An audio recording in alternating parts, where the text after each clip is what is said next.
Now there are questions based on principal value range, which at first appear very difficult, but then they are simple problems. Say for example,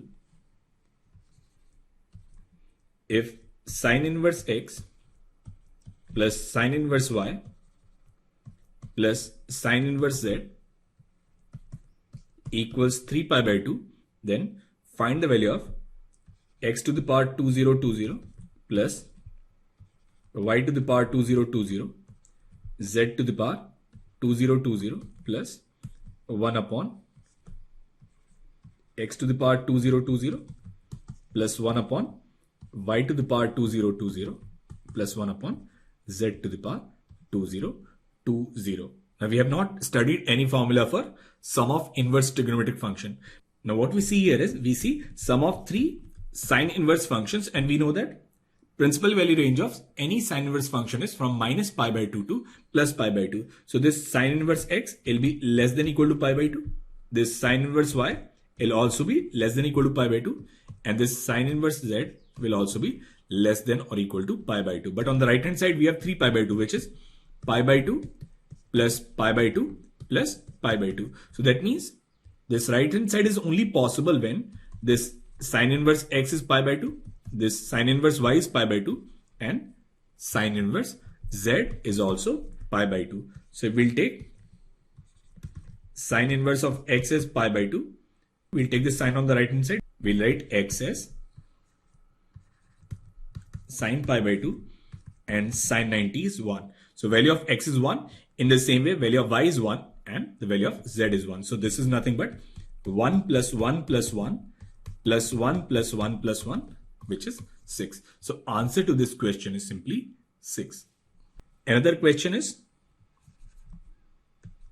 cos inverse a1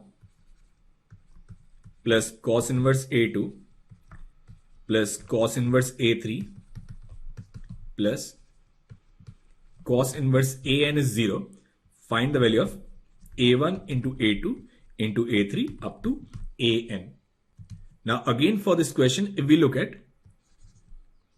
cos inverse x, principal value range of cos inverse x is from 0 to pi. So cos inverse function is either 0 or a positive number. Now sum of all these cos inverses, they cannot take a negative value. So their sum can only be 0 if all of them they are 0. So from here, if we'll write cos inverse ai, it is 0. Then ai will be cos 0, and cos 0 is nothing but 1. So each of this ai is 1. So a1 is 1, a2 is 1, a3 is 1, an is 1. So the value of a1 into a2 into a3 into an will be simply 1. And that is the answer to this question. Now let us take another example, which is if sine inverse a square plus cos inverse b square plus secant inverse c square plus cosec inverse d square is 5 pi square by 2, then the value of sine inverse a square minus cos inverse b square plus secant inverse c square minus cosec inverse d square. Now when we say sine inverse a square, we know that maximum value of sine inverse is pi by 2. So sine inverse a square will always be less than equal to pi square by 4. In the same way, cos inverse b square will always be less than or equal to pi square. Secant inverse c whole square will be less than equal to pi square, and cosec inverse d square will always be less than or equal to pi square by 4. Now we'll add them all up. We'll get sine inverse a square plus cos inverse b square plus secant inverse c square plus cosec inverse d square, and it'll be less than or equal to 2 pi square plus pi square by 4. So it'll be 5 pi square by 2.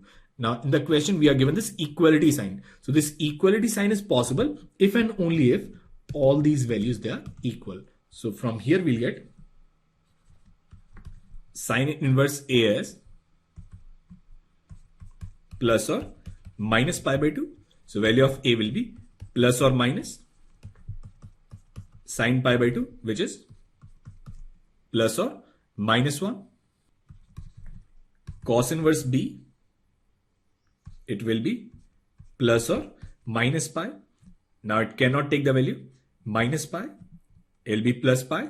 Now cos pi is minus 1. So value of d will be minus 1. In the same way, secant inverse c, it will be pi. So c will be minus 1. And cosec inverse d will be again plus or minus pi by 2. Value of d will be plus or minus 1. Now in the question, we are not supposed to find the value of a, b, c, d. I've just done that to show you how do we find the values of a, b, c, d. We just need to find the value of this expression. Now sine inverse a square is pi square by 4. So this value is pi square by 4 minus pi square plus pi square and then minus pi square by 4, which is nothing but 0. And that is the answer to this question.